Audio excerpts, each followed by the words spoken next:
又是一个大的调整，就是像原来这些地方，框架全都是4040的料，但是呢，这个亚马逊下的单，其实都国内发的，他一直发不出来，到最后直接给我发信息让我选择取消还是干嘛的，我寻思，哎呀，你就直接告诉我让取消就行了，都不承认，死不承认是吧？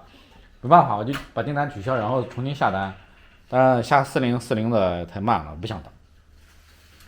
我就把上面的作为顶盖的框架的那个料换成2020的了，因为我想来想去，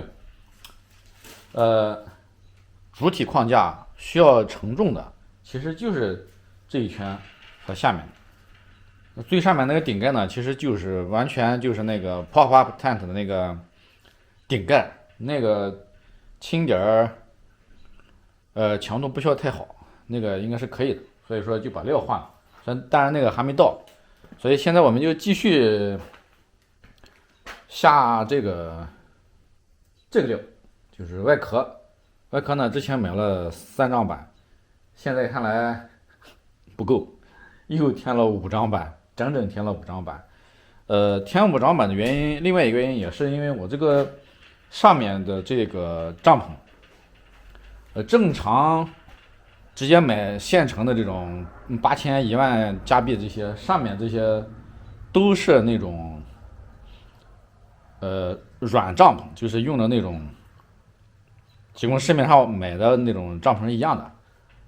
我不想用那种的，我想直接用这个料，用这个 ACP 的这个料，通过折叠的形式搞成一个硬的，就是一圈也是硬的，然后搞出来之后呢，然后再考虑这个防水啊、保温啊各方面再怎么考虑，再怎么做吧。所以说呢，就买这个板，就又多买了几个，所以在这个超支预算的路上是越走越远。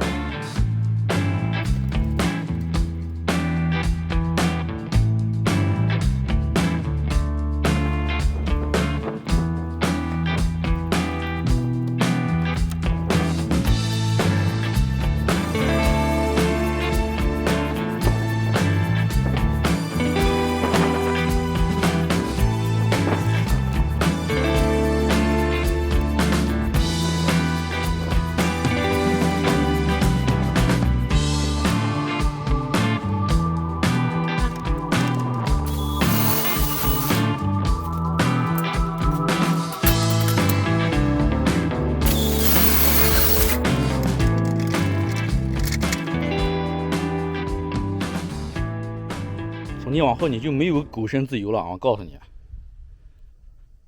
这不是威胁你。你说你上路上跑，我跟你说多少次了？你因为这事儿没少挨屌吧？你现在上路上跑，你追什么不行？你去追个警车啊！